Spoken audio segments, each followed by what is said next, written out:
My name is Colin Tate, and I'm sitting in my kitchen at midnight, watching my wife Rachel text someone about football practice. If Coach Bradley Vance is teaching her passing routes at this hour, then I'm the Queen of England. The blue glow from her phone illuminates her face as she types furiously, that little smile playing at the corners of her mouth. The same smile she used to give me when we first started dating 15 years ago. Now it's reserved for someone else's playbook. Working late again? I ask, leaning against the granite counter we spent 3 months picking out last year. Rachel jumps, nearly dropping her phone. Colin, you scared me. I thought you were asleep. Hard to sleep when your wife is running drills in the kitchen. I pour myself a glass of water, keeping my voice casual. Everything okay with Ben's practice schedule? She sets the phone face down on the counter, but not before I catch a glimpse of the contact name, Coach B. How original. Just coordinating some extra training sessions. Ben really wants to make varsity next year. Rachel's voice has that practiced smoothness she uses with difficult clients at her marketing firm. Bradley thinks he has real potential. Bradley, not Coach Vance. Not even Coach Bradley. Just Bradley, like they're old college buddies sharing a beer. That's great, I say, though we both know Ben is 13 and varsity is still 2 years away. Must be some pretty intensive coordination to require midnight consultations. Rachel's eyes flash, and I see the exact moment she decides to flip the script. It's a move I've watched her perfect in countless business meetings. When cornered, attack. What's that supposed to mean? She stands up, crossing her arms. I'm trying to help our son succeed, and you're making it sound like some kind of conspiracy. I'm not making it sound like anything. I'm just wondering why football strategy requires such late-night attention.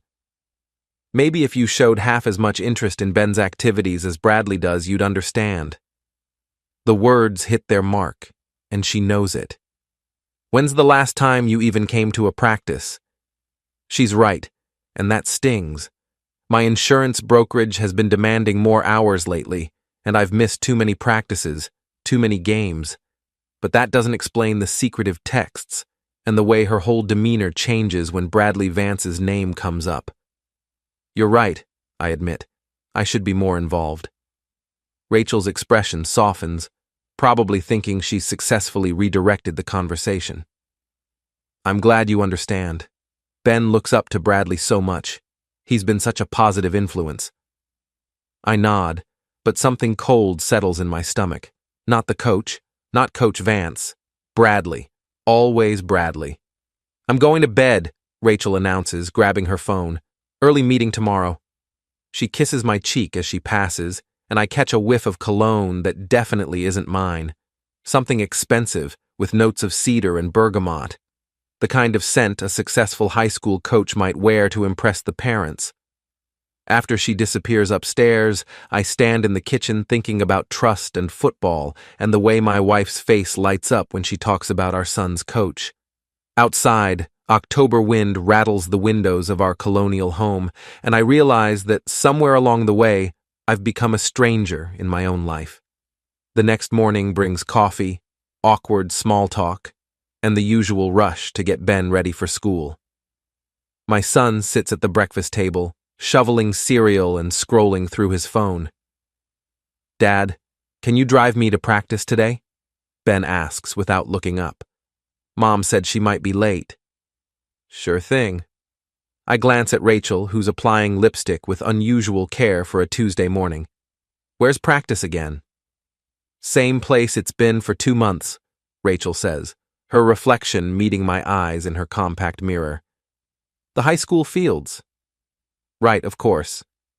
Ben finally looks up from his phone. Coach Bradley says I'm improving my footwork. He's been giving me extra pointers. That's great, buddy. What kind of pointers? Just technique stuff. He says I have natural talent, like he did when he played college ball. Ben's eyes shine with admiration. Did you know he almost made it to the pros? I didn't know that, but I'm sure Rachel does. Sounds like quite a guy. He is, All the guys think he's awesome, and the moms love him too. Ben grins. Mrs. Henderson says he's the best coach the team's ever had. Mrs. Henderson isn't the only mom who's noticed Bradley Vance, apparently. That afternoon, I leave the office early and drive to the high school. The practice field sits behind the main building, surrounded by chain-link fence and autumn maples dropping their leaves like confetti. I park near the bleachers and watch the boys run drills. Bradley Vance is everything I expected and worse. Tall, broad-shouldered, with graying temples that somehow make him look distinguished rather than old. He moves across the field with the confidence of someone who's never doubted his place in the world, calling out instructions and encouragement in equal measure. The boys hang on his every word. Even from 50 yards away, I can see their respect, their eagerness to please. Ben is right there in the thick of it, trying harder than I've ever seen him try at anything. I'm about to feel genuinely grateful for Bradley's influence on my son when I spot Rachel's silver BMW pulling into the parking lot. She gets out wearing a dress I've never seen before, navy blue, fitted, professional, but with just enough curve to catch attention. Her hair is down instead of in its usual work ponytail, and those heels are definitely not her usual commuter shoes. Rachel walks to the fence line, and I watch Bradley's reaction when he notices her. His whole posture changes. The casual authority becomes something more focused, more intense. He jogs over to where she's standing, and they talk through the chain link. I'm too far away to hear the conversation, but I don't need to. The body language tells the whole story. The way he leans in, the way she tilts her head and smiles, the way they both seem to forget there's a field full of teenagers behind them. Quite a show, isn't it? I turn to find a woman sitting on the bleachers beside me. Mid-30s, auburn hair, tired eyes that hold more intelligence than her casual mom outfit suggests. I'm sorry? The performance. She nods toward the fence. My husband and your wife, they've been perfecting that routine for weeks. My stomach drops. Your husband? Natalie Vance. She extends a hand. And you must be Colin. I've heard so much about you. I shake her hand, my mind racing. All good things, I hope. Oh, absolutely. Devoted father, successful businessman, works too many hours to pay attention to what's happening at home. Her smile is sharp enough to cut glass. Sound familiar? Down on the field, Bradley has returned to practice, but not before touching Rachel's hand through the fence. A brief contact that could be innocent if you weren't looking for it. How long have you known? I ask. Known? That's such a definitive word. Natalie watches her husband demonstrate a blocking technique. Let's say I've suspected for about 6 weeks. The late meetings, the new cologne, the sudden interest in team-building activities. And you haven't confronted him? Have you confronted her? I think about last night's kitchen conversation, the way Rachel deflected and attacked in the same breath. Not exactly. Smart man, direct confrontation just drives them deeper underground. Natalie stands up, brushing off her jeans. But I'm tired of pretending I don't notice. Maybe it's time for a different strategy. She starts to walk away, then turns back. Colin? If you ever want to compare notes about coaching techniques, give me a call. She hands me a business card. I think we might have more in common than our spouses realize. After she leaves, I sit in the bleachers watching my son run drills under the guidance of a man who's apparently coaching more than football. The autumn air carries the sound of whistles and shouted instructions, the smell of cut grass and teenage ambition. When practice ends, Ben jogs over to the fence where Rachel is waiting. I watch the three of them, my wife, my son, and the coach, form a little triangle of conversation. They look like a family. A happy, functional family with a successful father figure and an attentive mother. I look like the outsider. The guy in the cheap suit sitting alone in the bleachers, watching other people live his life. My phone buzzes with a text from Rachel. Taking Ben for ice cream with some of the team. Don't wait up for dinner. No invitation. No suggestion that I might want to join my own son for ice cream. Just a polite notification that I'm not needed. I drive home to an empty house and a frozen dinner, thinking about Natalie Vance's business card in my wallet, and the way she said compare notes like she was talking about something more than football statistics. Outside, the October wind picks up, rattling windows and scattering leaves across the lawn I spent last weekend raking. Inside, the house feels hollow, like a stage set waiting for the real actors to return. I pour myself a scotch and sit in my den, surrounded by the trophies and photographs that used to mean something. High school football captain, college scholarship, the picture of Rachel and me on our wedding day, both of us young and stupid and convinced we had it all figured out. Now I'm pushing 40, running a mid-tier insurance business, and my wife is getting coached by another man while I sit home eating microwaved pasta. But maybe that's about to change. Maybe it's time to stop watching from the bleachers and get back in the game. I pull out Natalie's card and stare at the phone number. Tomorrow, I think. Tomorrow I'll make that call. Tonight, I'll just sit here and plan my comeback. I call Natalie Vance the next morning from my office after my third cup of coffee and a sleepless night of staring at the ceiling. I was wondering when you'd call, she says without preamble. Ready to compare those notes? We meet at Murphy's Diner on Route 9, far enough from town to avoid the usual crowd of soccer moms and high school staff. Natalie is already in a corner booth when I arrive, nursing a cup of coffee and looking like she hasn't slept much either. You look terrible, she says, as I slide into the seat across from her. Thanks, you're quite the charmer yourself. She laughs, and I notice how it transforms her face. Without the tired, suspicious expression she wore at the bleachers, Natalie Vance is actually quite attractive. Not in Rachel's polished, professional way, but with a natural warmth that seems genuine. Sorry, I've been practicing my honesty lately. It's refreshing after months of pretending everything's fine. She signals the waitress for another coffee. So, Colin Tate, tell me what you know. I start with the late-night texts, the new cologne, the way Rachel's whole personality shifts when Bradley's name comes up. Natalie listens without interrupting, occasionally nodding or making small sounds of recognition. Your turn, I say when I finish. Natalie pulls out her phone and scrolls through a series of screenshots. New workout routine that requires him to shower at the school instead of coming home. Parent conferences that run until 9 p.m. Team dinners that somehow never include the coach's wife. She shows me a photo of a credit card statement.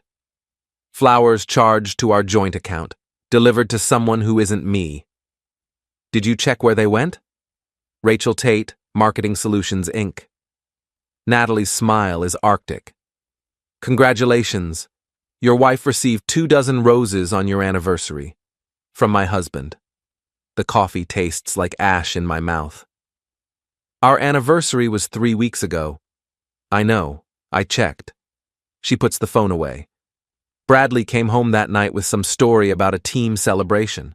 Said he was sorry he was late, but the boys had won a big game. Did they?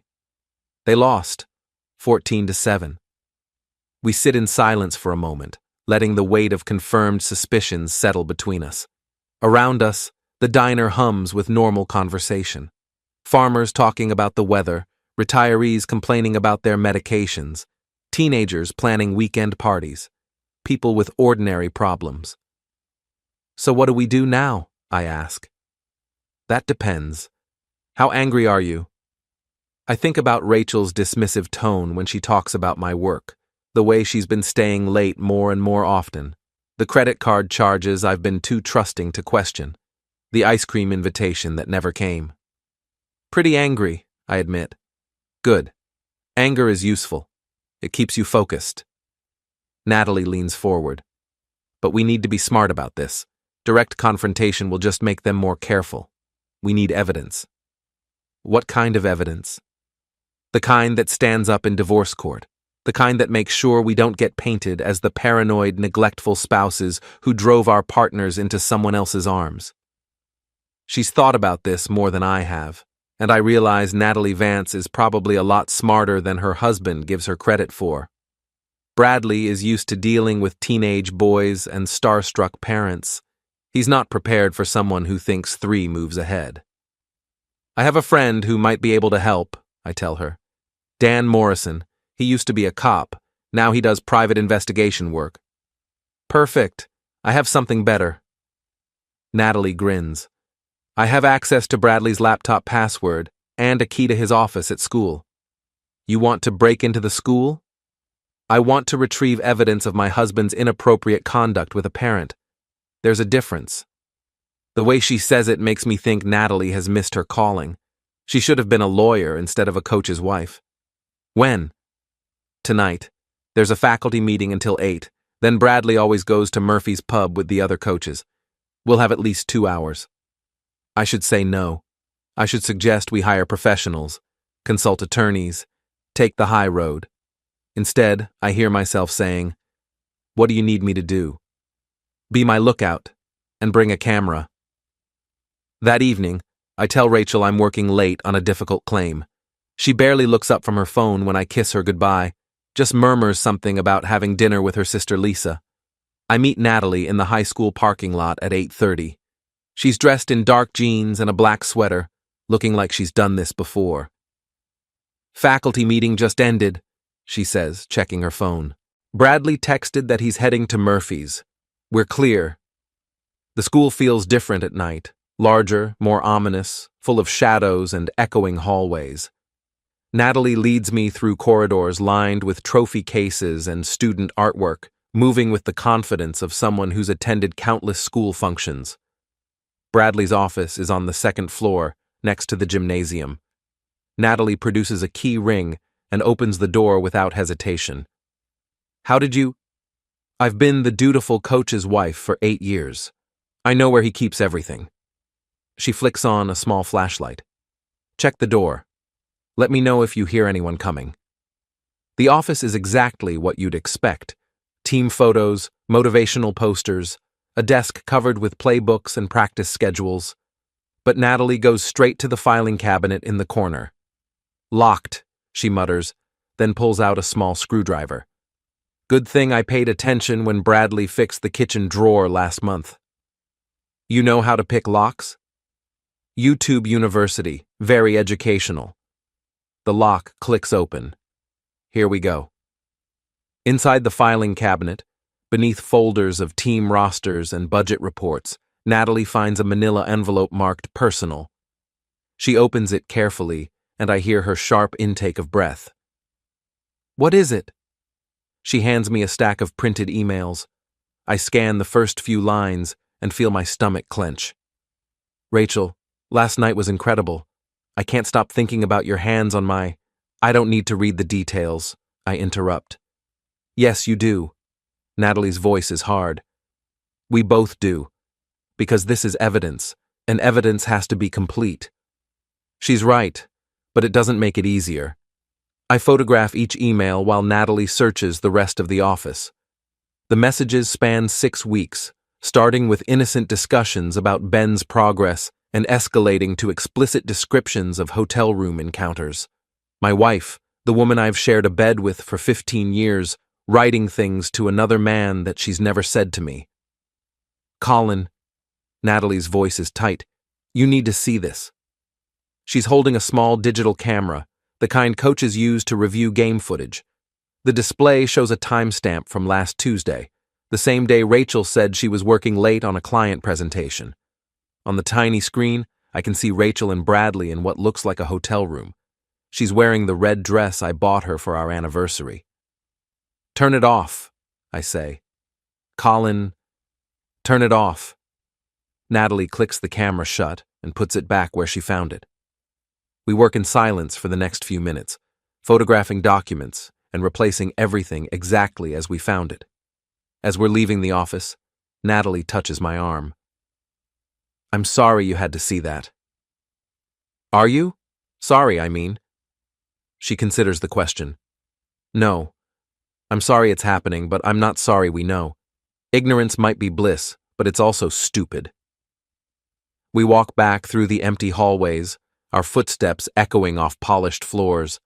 Outside, the parking lot is empty except for our cars and a few security lights casting long shadows. What now? I ask. Now we plan our next move. But Colin? Natalie stops beside her car. When this is over, they're going to hate us. Both of them. Are you prepared for that? I think about Ben, about the custody battles and divided holidays that lie ahead, about the house we'll have to sell and the life we'll have to rebuild, about sitting in empty bleachers while my son plays football and pretends his father doesn't exist. Yeah, I say. I'm prepared. Good.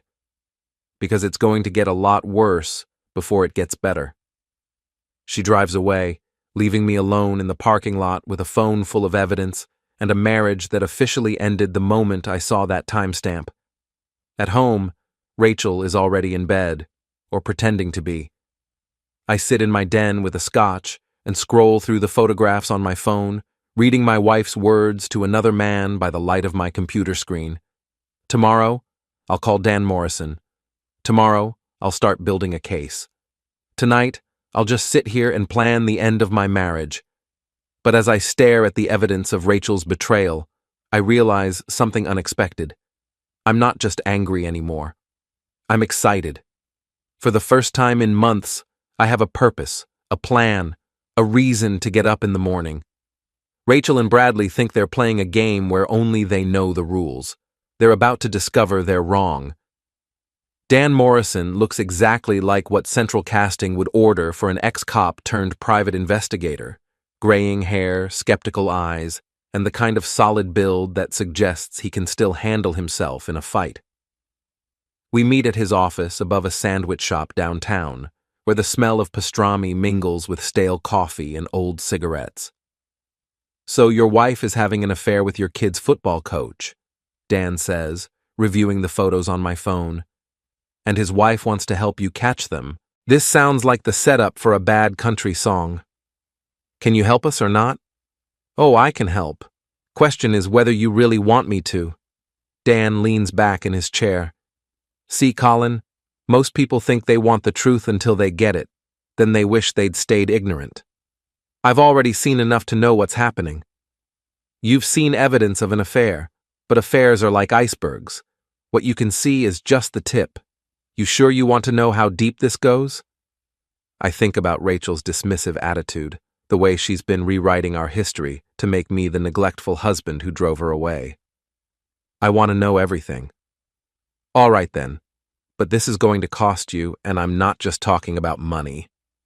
Dan opens a file drawer. Standard surveillance package runs $1,500 a week. That includes photo documentation, GPS tracking, financial investigation, and a detailed report suitable for court proceedings. GPS tracking? Little magnetic box goes under her car, tells us everywhere she goes and how long she stays. Very enlightening. Dan grins. Amazing how many client meetings happen at the Riverside Inn. The Riverside Inn? Hourly rates, discreet location, takes cash. Popular spot for the adulterously inclined. Dan makes a note. I'm guessing that's where your boy Bradley has been conducting his extra coaching sessions. The idea of Rachel at some seedy motel makes my stomach turn, but I nod. What else do you need? Access to financial records, phone bills, credit card statements, anything that shows a pattern of deception. Dan taps his pen against the desk. And I'll need to coordinate with the coach's wife. If we're going to build a case, we need to work together. Natalie. Right.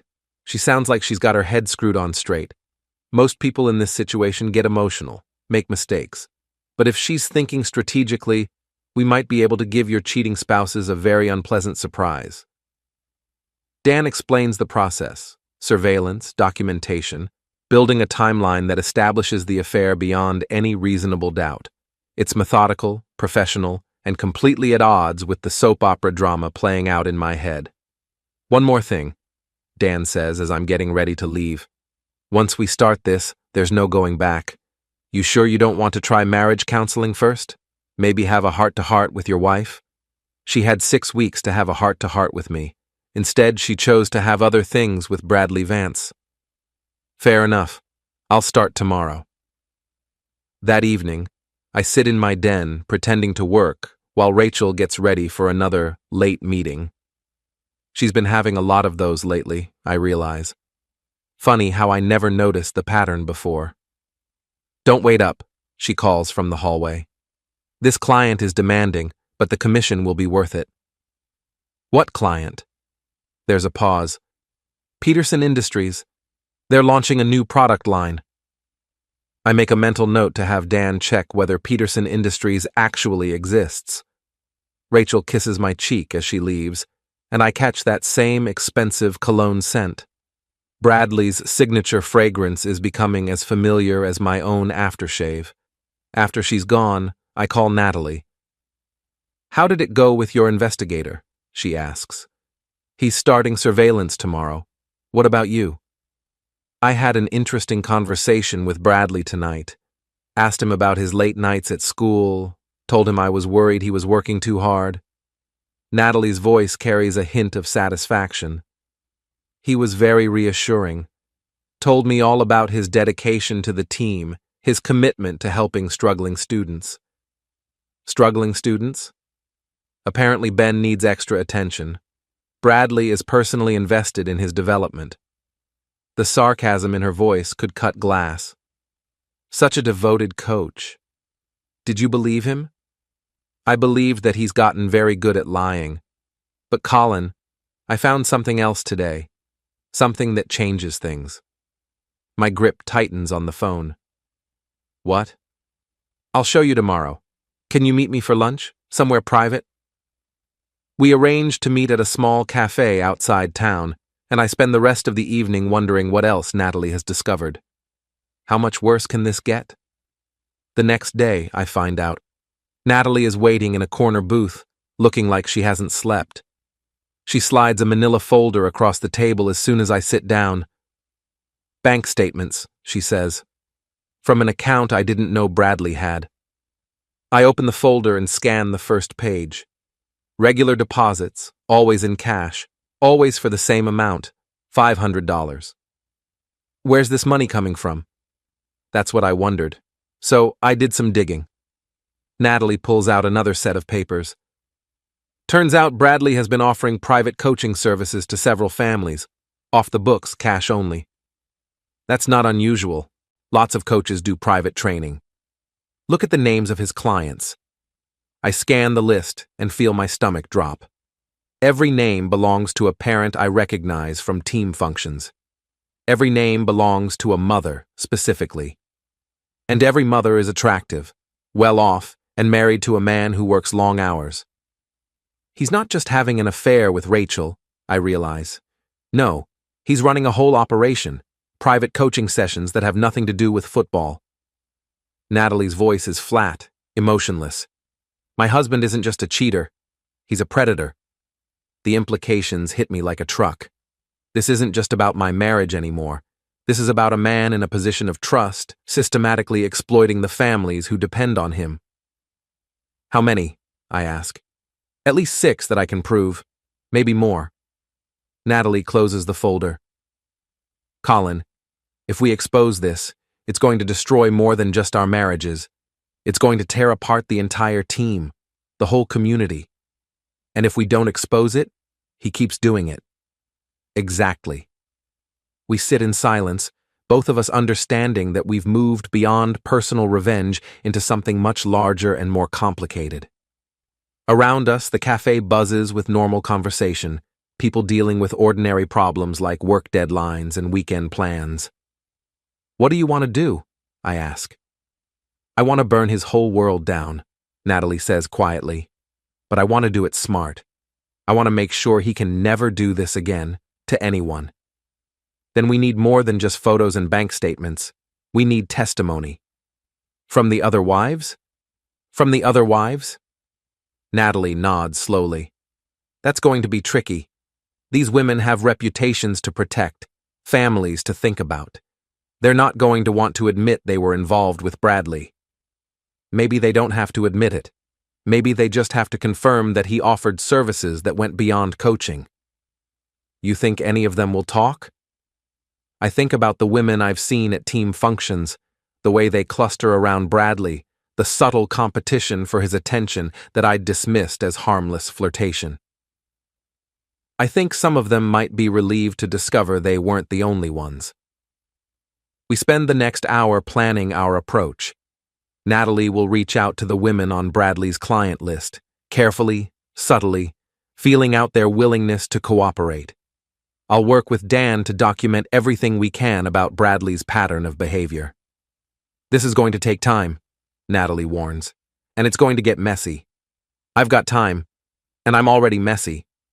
She laughs, and again I notice how it changes her whole face. You know, Colin, under different circumstances, I think we might have been friends. Who says we can't be friends under these circumstances? Because when this is over, we're both going to be divorced, bitter, and probably broke. Not exactly the foundation for a healthy friendship. Maybe, or maybe we'll be free to build something better. Natalie studies my face. Are you flirting with me, Colin Tate? Maybe a little. Good. Because when we destroy our spouses, I want them to see exactly what they lost. I drive back to work with a new sense of purpose. This isn't just about catching Rachel and Bradley anymore. It's about stopping a pattern of exploitation and abuse. It's about protecting the other families who don't know they're being manipulated. And maybe, just maybe, it's about finding something real with someone who understands what betrayal feels like. That evening, Rachel comes home early for once, full of enthusiasm about a new project at work. She's animated, energetic, more like the woman I married than she's been in months.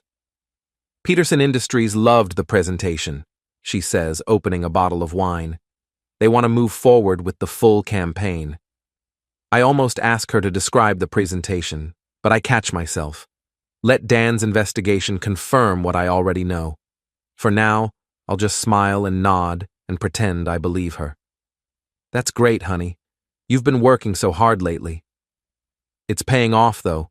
This could be a huge opportunity for the firm. Rachel pours herself a generous glass of wine. And for us, the commission alone will cover Ben's college fund. Speaking of Ben, how's he doing with his extra coaching sessions? Really well. Bradley says he's showing real improvement. Rachel's face lights up when she mentions Bradley's name. He's such a dedicated coach. Ben is lucky to have someone who cares so much about his development. Very lucky. You should thank him sometime. Maybe we could have him and Natalie over for dinner. The idea of sitting across a dinner table from Bradley Vance, making small talk while he mentally undresses my wife, makes me want to throw my wine glass against the wall. Sure, I say instead. That sounds nice. I'll set something up. It'll be good for Ben to see his parents supporting his coach. Rachel curls up next to me on the couch, and for a moment, it almost feels like old times. She's warm and familiar, smelling like the perfume I bought her last Christmas instead of Bradley's cologne. But then her phone buzzes, and I see the way her eyes immediately dart to the screen, the way she angles it away from me as she reads the message, the way her whole body language shifts from relaxed to alert. Work? I ask, just confirming tomorrow's meeting. She sets the phone aside, but I can tell part of her attention is still focused on whatever message she received. Later, after Rachel falls asleep, I lie in the dark, thinking about patterns and lies, and the way people can share a bed for 15 years and still be strangers. Tomorrow, Dan will start his surveillance. Tomorrow, Natalie will begin reaching out to the other wives. Tomorrow, we'll start building the case that will end both our marriages and possibly destroy a man who's been abusing his position for years. But tonight, I'll just lie here next to my wife and mourn the relationship we used to have before football coaches and private sessions and expensive cologne changed everything. Outside, the October wind rattles the windows, and I realize this might be one of the last peaceful nights I have for a long time. Starting tomorrow, everything changes. Dan calls me at work 3 days later, his voice carrying the satisfaction of a hunter who's found fresh tracks. Your wife has interesting taste in lunch spots, he says without preamble. Riverside Inn, every Tuesday and Thursday, 12:30 to 2:15. Very punctual. I close my office door and sink into my chair. You saw them together? Oh, I saw them all right. Got photos, video, license plate confirmations, the whole package. Dan's voice turned serious. Colin, I've been doing this for 8 years and I've never seen anything quite like this. What do you mean? Your boy Bradley runs his operation like a business. Different women, different days, same time slots. Tuesday, Thursday is Rachel. Monday, Wednesday appears to be Jennifer Morrison. You know her? I know her. Team mom, married to a surgeon, always volunteers for fundraising events. You're sure? Positive ID. And Friday afternoons seem reserved for a rotating cast of characters. This guy has a schedule that would make a corporate executive jealous. The scope of Bradley's operation hits me like a physical blow. This isn't just an affair. It's systematic exploitation on a scale I hadn't imagined. How many women are we talking about? At least 8 that I can confirm. Probably more. Dan pauses. Colin, this is bigger than divorce court. This is criminal behavior, abuse of authority, possibly extortion if he's leveraging his position as coach. Extortion? Think about it. He controls playing time, team selection, college recommendations. These women have sons who want to succeed in football. Bradley holds all the cards. The implications make me feel sick. How many families has he manipulated? How many marriages has he destroyed? What's our next move? Document everything, build an airtight case, then decide whether we're talking to lawyers or law enforcement. Maybe both. Dan's voice hardens. This piece of garbage needs to be stopped. After I hang up, I sit in my office staring out at the parking lot, trying to process what I've learned. Rachel isn't just cheating. She's being manipulated by a predator who's turned coaching into a cover for systematic abuse. Part of me wants to confront her immediately, to warn her about what Bradley really is. But the larger part knows that direct confrontation will only drive them deeper underground and make it harder to protect the other families involved. My phone buzzes with a text from Natalie. Can you meet tonight? Important developments? We meet at a different cafe this time, farther from town, in a strip mall that's seen better days. Natalie is waiting with a cup of coffee and a grim expression. I talked to Jennifer Morrison today, she says as soon as I sit down. Very carefully, very subtly. Asked her about her son's private coaching sessions. What did she say? She got defensive, then suspicious, then scared. But Colin, she didn't deny it. She just kept saying that Bradley was helping Tommy with his confidence, that the sessions were perfectly innocent. Did you believe her? I believed that she's convinced herself they were innocent, but I also believed that she knows, deep down, that they weren't. Natalie pulls out her phone. Then I got this text an hour after I left her house. She shows me a message from an unknown number. We need to talk, not about coaching, about Bradley. Can you meet tomorrow? Jennifer? Has to be. She's scared, Colin. I think she wants out but doesn't know how to get out without destroying her family. What did you tell her? That I'd meet her. Tomorrow afternoon, public place, just 2 concerned mothers having coffee. Natalie's smile is sharp. By the time I'm done with her, she'll understand that she's not alone and that staying quiet isn't protecting anyone. Be careful. If Bradley finds out what we're doing, he'll what? Threaten us? Expose us? Natalie laughs, but there's no humor in it. Colin, we're not the ones with something to hide anymore. Bradley is the one who should be worried. She's right, but I can't shake the feeling that we're walking into dangerous territory. Men like Bradley Vance don't build elaborate deception schemes without also building defenses to protect them. Have you noticed any changes in his behavior? I ask. Anything that suggests he suspects something? Actually, yes. He's been more attentive lately, more affectionate, bringing me flowers, suggesting date nights, talking about taking a vacation together. Natalie's expression is disgusted.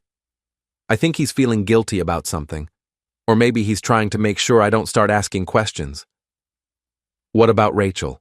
Any changes there? I think about the past few days.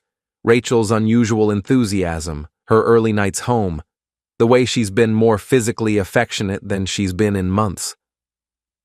Same thing. She's been acting like the perfect wife. Cooking dinner, asking about my day, even suggesting we plan a weekend getaway. Guilty conscience? Or covering their tracks. Maybe they think if they're model spouses at home, no one will suspect what they're doing at the Riverside Inn.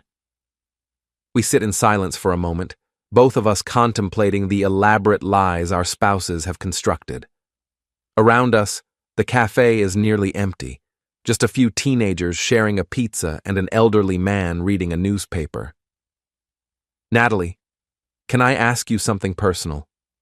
After everything we've shared, I think personal questions are allowed. When did you stop loving him? Bradley, I mean. She considers the question, stirring her coffee absently. I'm not sure I ever really loved him. I loved the idea of him, successful coach, respected in the community, good with kids. I loved the life he represented. And now? Now I see what he really is. A manipulator who uses his authority to exploit vulnerable families.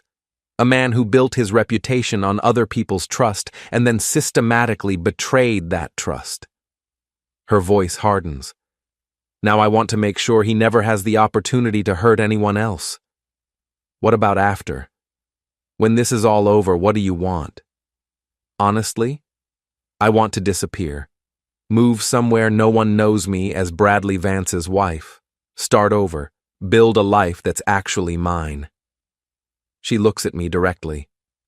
What about you? I want Ben to understand that sometimes doing the right thing means making hard choices. I want him to see that his father isn't the kind of man who walks away from a fight. Even if fighting means losing everything? Especially then. Natalie nods slowly. You know, Colin, I think we're going to be okay. Both of us. When this is over, we're going to be okay. Think so? I know so, because we're not running away from the truth anymore. We're running toward it. The next evening, I'm working late in my den when Rachel comes home from another client dinner. She's slightly flushed, her lipstick gone, her hair just a little too perfect, like someone who spent time fixing her appearance in a car mirror. How was dinner? I ask, without looking up from my laptop. Productive. The Peterson account is really coming together. She kicks off her heels and sits on the arm of my chair. Sorry I'm so late. You know how these business dinners can run. Of course. Important to keep the clients happy. Exactly. Rachel runs her fingers through my hair, a gesture that used to be intimate but now feels calculated. I was thinking we should plan that dinner party soon, invite Bradley and Natalie, maybe a few other couples from the team. Sounds great. When were you thinking? Next weekend? I could make that roast you like, open some of the good wine. Rachel's voice carries forced enthusiasm. It would be nice to entertain again. We haven't had people over in months. I'll check my calendar. She kisses the top of my head and heads upstairs, leaving behind the faint scent of Bradley's cologne and the stronger smell of guilt. I sit in my den, thinking about dinner parties and deception, about the elaborate performance Rachel is planning where she'll play the devoted wife while entertaining the man she's been meeting at hourly rate motels. My phone buzzes with a text from Natalie. Jennifer confirmed everything. She's ready to talk. Tomorrow we start building our case.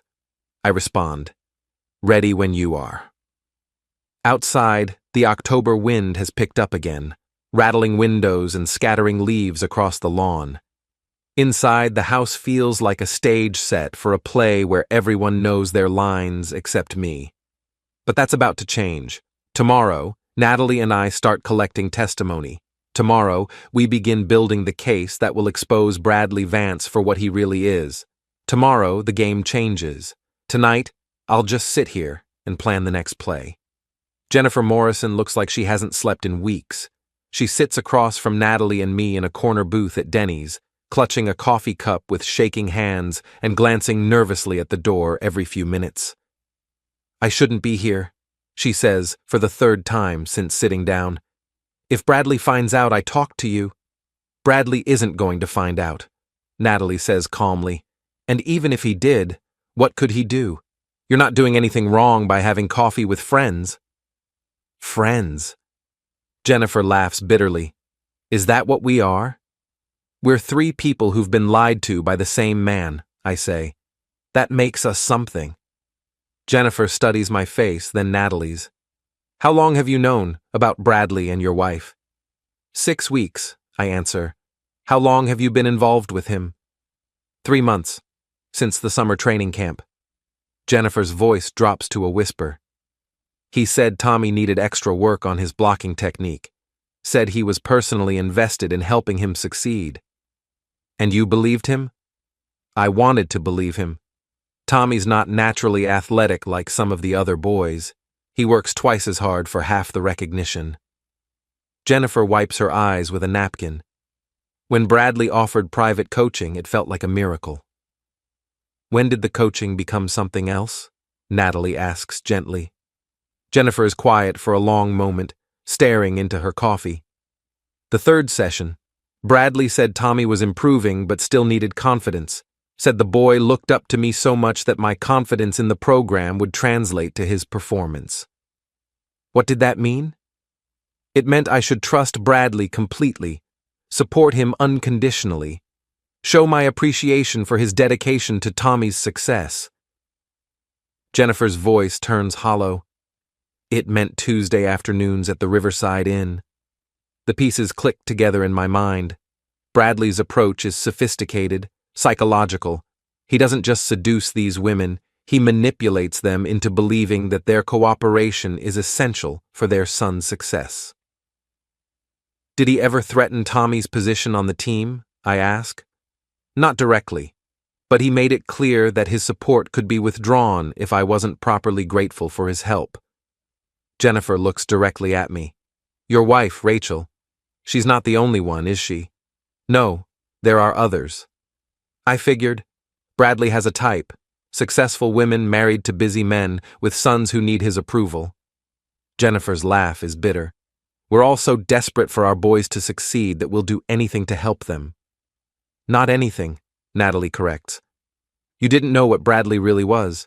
None of you did. He's a predator who uses his position to exploit families. But I should have known. I should have seen what was happening. How could you? He's had years to perfect his technique. You're not the first family he's manipulated. And you won't be the last unless we stop him. Jennifer nods slowly. What do you need from me? Documentation. Dates, times, locations, any communications you have from Bradley, any evidence that shows the pattern of manipulation. I have text messages. Lots of them. Bradley is very detailed in his communications. Are you willing to provide those to an investigator? If it means stopping him from doing this to other families, yes.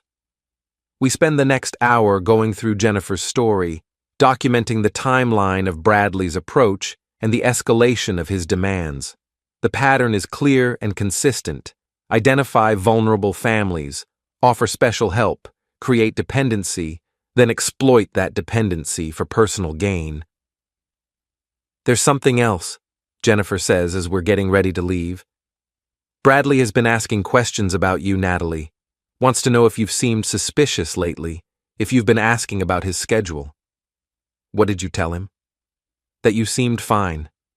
But Colin, he asked about you too. Wanted to know if I'd seen you at any practices, if Rachel had mentioned you being more involved in team activities. A chill runs down my spine. He suspects something. Maybe. Or maybe he's just being careful. Jennifer gathers her purse. Either way, you need to watch yourselves. Bradley has a lot to lose if this comes out. Men like that don't go down quietly. After Jennifer leaves, Natalie and I sit in the parking lot discussing our next moves. The evidence is building, but we need more testimony to establish the full scope of Bradley's operation. Who else from his client list might be willing to talk? I ask.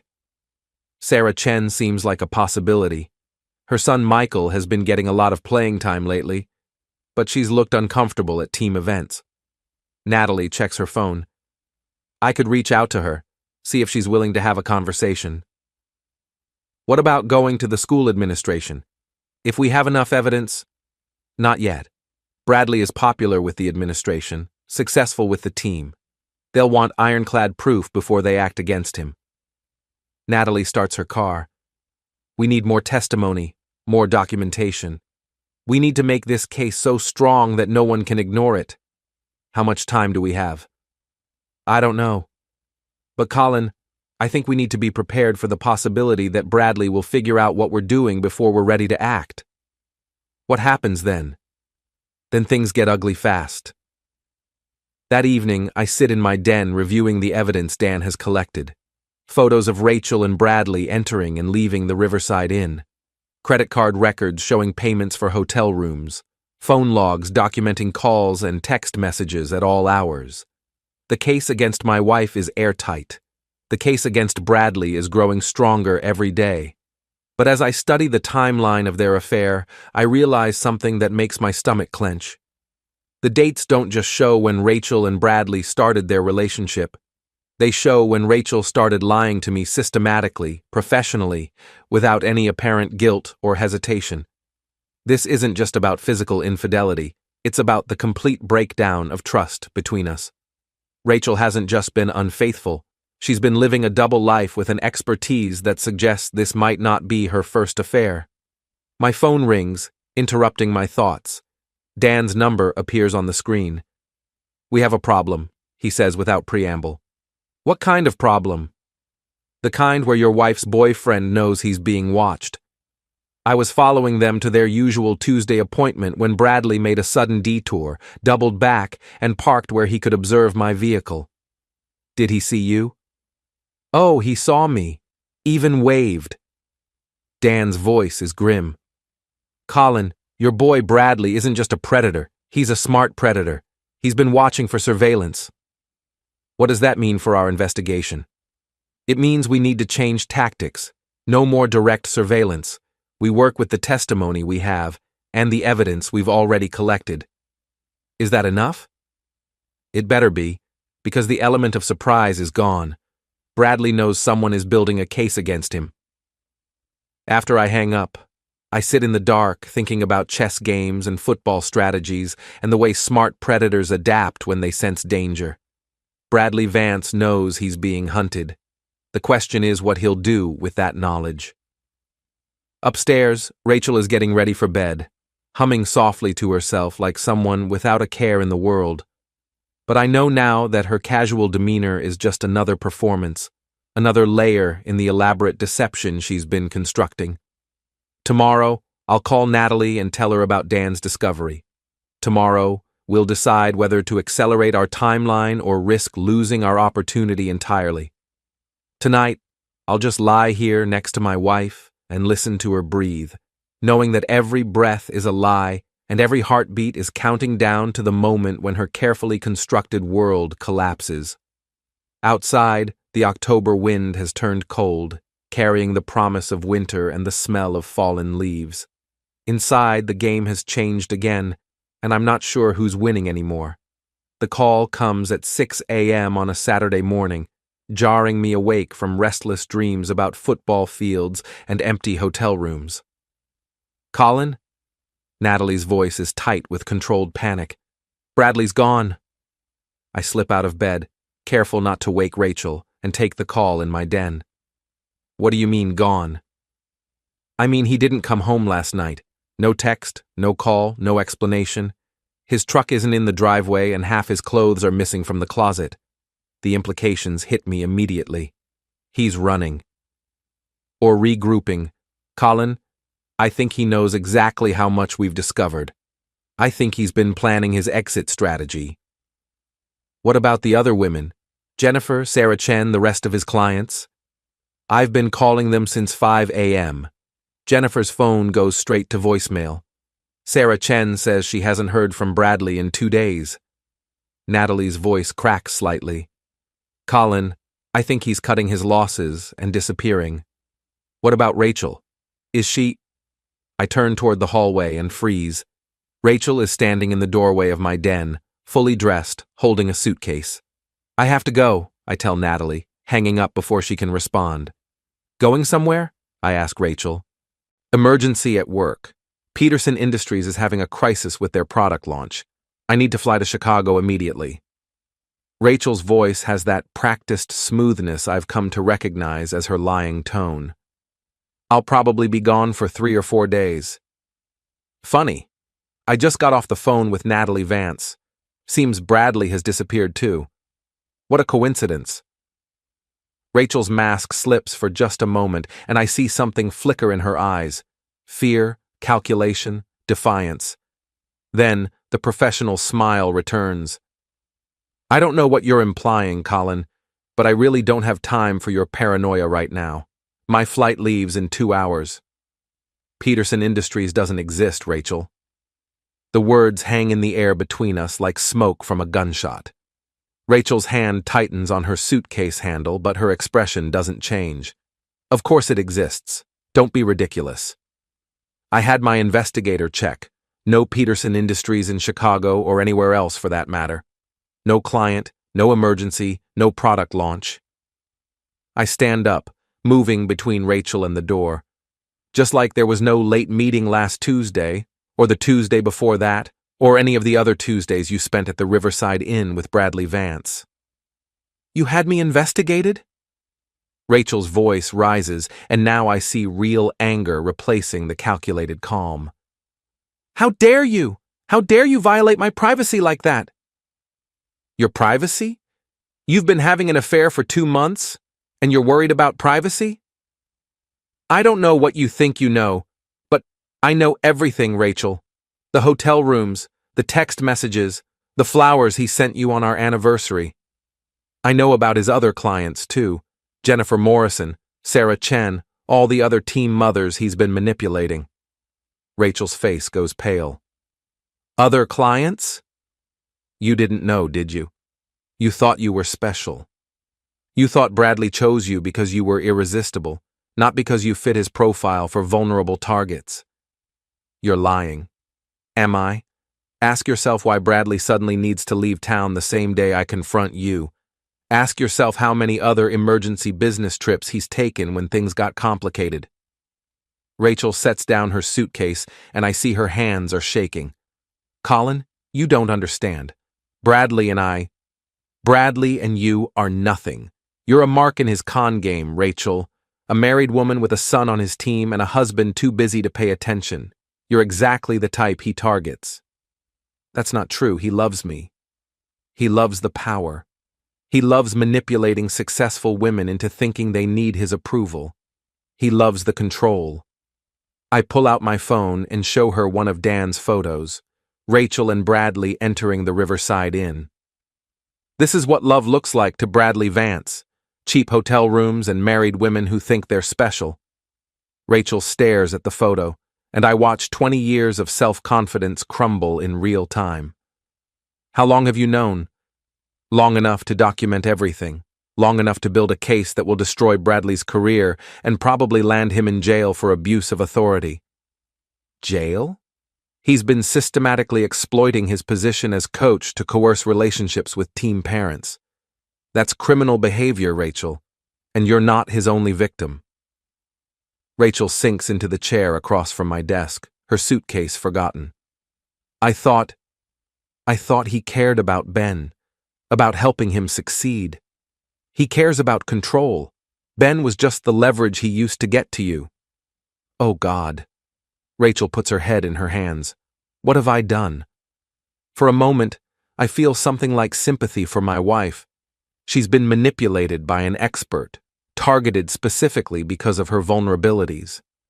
But then I remember the lies, the deception, the way she's been rewriting our marriage to justify her betrayal. You made choices, Rachel.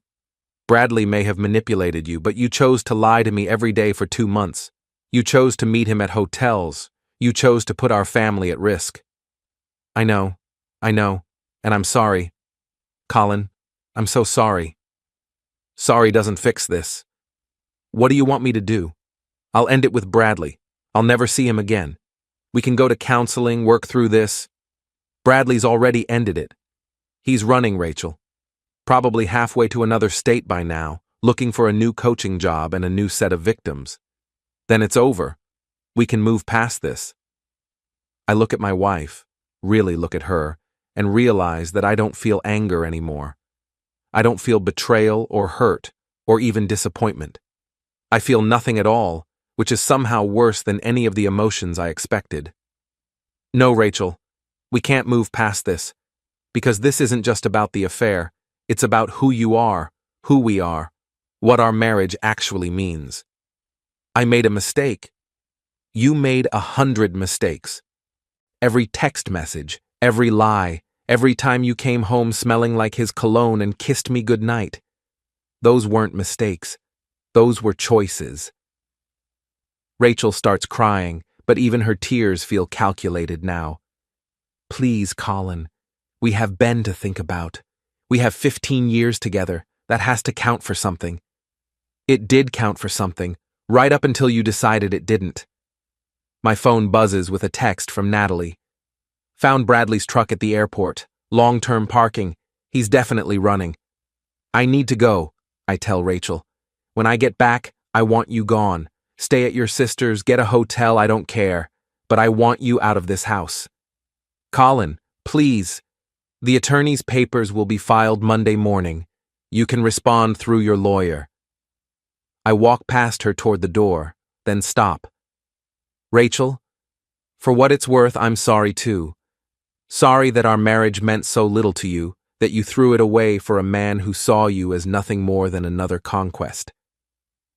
I leave her crying in my den and drive to meet Natalie, thinking about endings and new beginnings and the strange relief that comes from finally knowing the truth. Behind me, the house that used to be my home grows smaller in the rearview mirror, and I realize I'm not planning to go back. Some games end with a final score. Others just end when one team walks off the field. Today, I'm walking off the field. The Riverside Inn looks smaller in daylight, seedier, like a movie set that only works with specific lighting. Natalie and I sit in her car in the parking lot, watching the cleaning crew service rooms that have hosted too many secrets.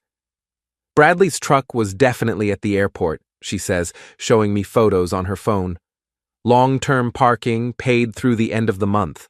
Dan's contact at TSA confirmed he took a flight to Phoenix yesterday evening. Phoenix?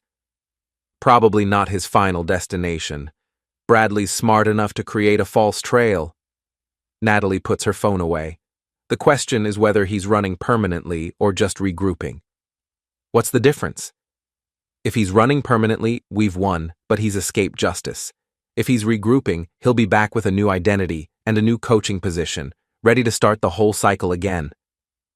The thought of Bradley setting up shop in some unsuspecting community, targeting new families, makes my stomach turn.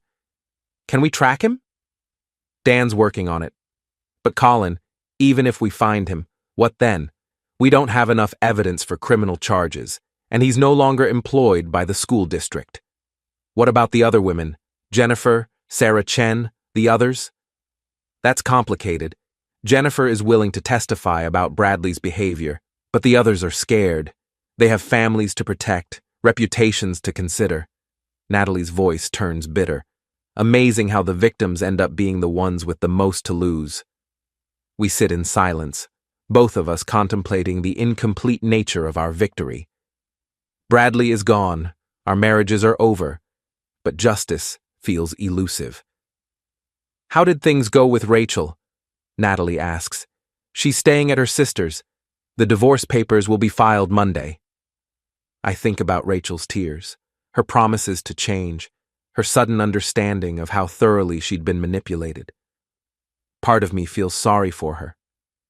Part of me feels sorry for Bradley's wife, the one he had before me, I mean.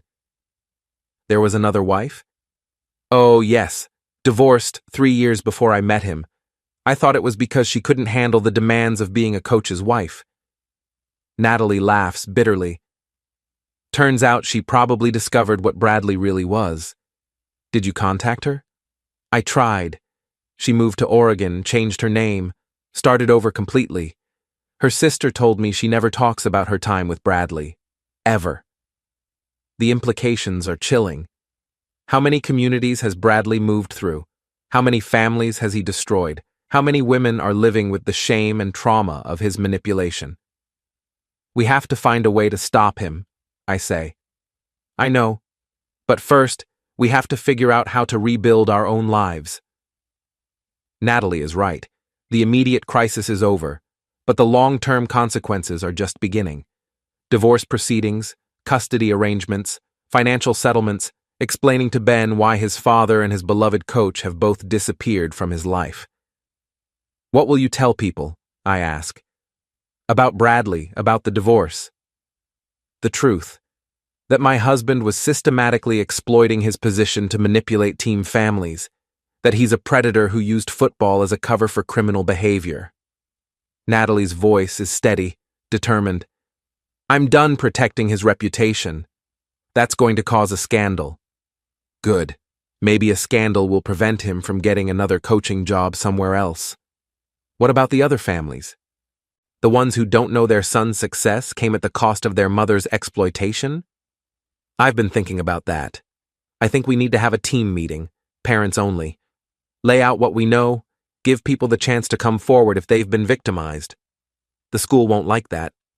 The school should have been protecting these families in the first place. They hired Bradley without doing proper background checks. They created an environment where he could operate without oversight. Natalie's anger is controlled but intense. The school can deal with the consequences of their negligence. My phone rings. Dan Morrison's name appears on the screen. What have you got? I answer. Good news and bad news. Good news is Bradley Vance isn't his real name. Bad news is his real name is Brandon Vincent, and he's got a history. What kind of history? 2 previous coaching positions both ended abruptly. One in Texas, one in Florida. No criminal charges, but both schools quietly let him go mid-season. Dan's voice is grim. This guy's been running this scam for years. Can we prove it? I'm working on it. But Colin, there's something else. I found out why he left those other jobs. Tell me. Anonymous tips to school administrators. Someone's been tracking this guy, documenting his behavior, trying to stop him. Who? Don't know yet. But whoever it is has been one step behind Brandon, for at least 5 years. After I hang up, I share Dan's information with Natalie. Her expression grows more determined with each detail. Someone else is hunting him, she says. Someone who knows his pattern. Probably another victim. Maybe his ex-wife or someone from one of his previous schools. We need to find them. If they have documentation from his other positions, we might have enough evidence to build a real case. Dan's working on it. Good, because Colin, I've made a decision. I'm not just going to expose Bradley locally. I'm going to make sure every school district in the country knows what he is. How? Social media, coaching forums, parent networks. I'm going to make Brandon Vincent too toxic to hire anywhere.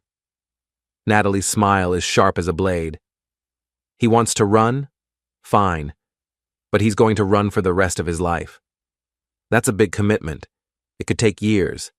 I have years, and I have motivation. Natalie looks at the Riverside Inn, then back at me. Colin, what he did to us, to our families, to all those other women, it's not just personal anymore. It's a mission. What about rebuilding your own life? This is rebuilding my life. For the first time in 8 years, I have a purpose that's actually mine. We drive back toward town in comfortable silence, both of us lost in thought. The October landscape rolls past, bare trees, brown fields, the first hints of winter in the air. Everything looks different now, sharper somehow, like I'm seeing the world without filters for the first time in years. Natalie? Yes? When this is all over, when Bradley is stopped and the divorces are final and the dust settles, would you like to have dinner sometime? Somewhere that isn't a diner or a parking lot? She considers the question seriously. Are you asking me on a date, Colin Tate? I think I am. Then yes, I'd like that very much. Good, because I think we've earned the right to find out who we are when we're not defined by other people's lies. I'd like to find that out too. That evening, I sit in my empty house thinking about justice and revenge and the difference between the two. Outside, the October wind rattles windows and scatters leaves across the lawn I'll probably never rake again. Tomorrow, I'll start looking for a new place to live. Tomorrow, Natalie and I will begin planning our campaign to expose Bradley Vincent. Tomorrow, we'll take the first steps toward building something real from the wreckage of our marriages. Tonight, I'll just sit here in the quiet and appreciate the strange peace that comes from finally knowing the truth. My phone buzzes with a text from Ben. "Dad, can we talk tomorrow? I heard some things at school." I respond, "Of course, I'll pick you up after practice." Then I realize there won't be any practice tomorrow. Bradley is gone, the team is in chaos, and Ben's world has been turned upside down just like mine. But maybe that's not entirely a bad thing. Maybe it's time for all of us to stop pretending that football is the most important thing in our lives. Maybe it's time to focus on what actually matters: truth, integrity, protecting the people we love from predators who hide behind positions of authority. I text Ben back, "How about we skip practice and go to a movie instead? Just the two of us." His response comes immediately. "That sounds great, Dad." For the first time in months, I'm looking forward to tomorrow. Outside, the wind dies down, and the house settles into silence. But it's not the empty silence of loneliness anymore. It's the peaceful silence of new beginnings. The championship game is everything high school football should be: crisp November air, packed stands, teenagers giving everything they have for 60 minutes of glory. Ben looks good in his new uniform, confident and focused in a way I haven't seen since Bradley disappeared. Natalie and I sit in the front row, her hand warm in mine, watching our sons play under the lights. The new coach is younger, more collaborative, focused on developing character along with athletic skills. The team is smaller this year. Several families transferred to other districts after the Bradley Vincent scandal broke. But the players who stayed seem happier, more relaxed. Number 47 just made a beautiful tackle, Natalie observes, pointing to her stepson Tommy Morrison. Jennifer remarried last month, and her new husband adopted the coaching philosophy that kids should play for fun, not parental validation. Ben's blocking has really improved, I note, watching my son clear a path for the running back. Turns out he didn't need private coaching sessions after all. Funny how that works. 6 months ago, we thought our lives were ending. Rachel's affair, Bradley's manipulation, the systematic destruction of trust that had taken years to build. The divorce proceedings were ugly, the custody arrangements complicated, the financial settlements painful for everyone involved. But sitting here tonight, watching Ben play football because he loves it rather than because his future depends on it, I realize we didn't lose our lives 6 months ago. We found them. "Any word from Dan about the Phoenix investigation?" Natalie asks. Brandon, lasted 3 weeks at his new school before someone sent the administration a very detailed dossier about his history. I smile. Turns out his ex-wife from Oregon has been tracking him for years, building a case, waiting for the right moment to strike. Good for her. She contacted 5 other women from his previous schools. They're considering a civil suit. Think it will stick? With 6 victims across 3 states and a documented pattern of behavior, I'd say Brandon Vincent's coaching days are over. On the field, Ben breaks free for a 15-yard gain, and the crowd erupts in cheers. He looks toward the stands, finds us in the front row, and grins. Not the desperate, approval-seeking expression he used to wear, but the genuine happiness of a kid who knows his parents are proud of him regardless of the score. "He looks good," Natalie says. "He looks free." We all do. She's right. The past 6 months have been difficult. Divorce proceedings, therapy sessions, awkward conversations with Ben about trust and manipulation, and the difference between love and control. but they've also been liberating in ways I never expected. I'm living in a downtown apartment now, smaller than the suburban house, but somehow more comfortable. Natalie moved to a condo across town, close enough for shared custody arrangements, but far enough to establish her independence. We see each other twice a week for dinner, once a week for coffee, and every Friday for what we've started calling Survivors Group, just the two of us, talking through the ongoing process of rebuilding our lives. Colin? Yes? I've been thinking about something. What's that? When Ben graduates next year, when the custody arrangements are finalized and the divorce settlements are complete, what do you think about getting married? I turn to look at her, surprised by the question. Are you proposing to me, Natalie Vance? I'm suggesting that we've been through the worst possible test of a relationship: betrayal, divorce, public scandal, financial stress, and we're still here, still together, still happy. She squeezes my hand. Maybe we should make it official. What about taking things slow, not rushing into anything? Colin, we've been taking things slow for 6 months. We've been honest about everything, worked through our trust issues, built something real from the ground up. Natalie smiles. Besides, I want Rachel and Bradley to see us at every game next year. I want them to see what they lost. They'll both be at games. Rachel will be wherever Ben is playing. And Bradley, Brandon, whoever he is now, he'll probably try to come back eventually. Men like that always think they can return to their old hunting grounds. And you want them to see us together? I want them to see us happy. I want them to see that their betrayal didn't destroy us. It freed us to find something better. On the field, the game clock winds down toward halftime. Ben jogs toward the sideline with his teammates, sweaty and exhausted and completely alive. He waves at us again, and I wave back, thinking about second chances and new beginnings and the strange ways life sometimes works out. Yes, I tell Natalie. Yes, what? Yes, I'll marry you. When Ben graduates, when the dust settles, when we're both ready to stop being defined by what other people did to us. Good, because I already bought a ring. You what? Natalie pulls a small box from her purse. I figured if I was going to propose, I should do it properly. The ring is perfect, simple, elegant, nothing like the elaborate diamond Rachel used to wear. It represents something different, something built on honesty rather than illusion. Put it on, she says. Here, now, in front of everyone? Especially in front of everyone. Colin, I spent 8 years hiding who I really was, pretending to be the perfect coach's wife. I'm done hiding.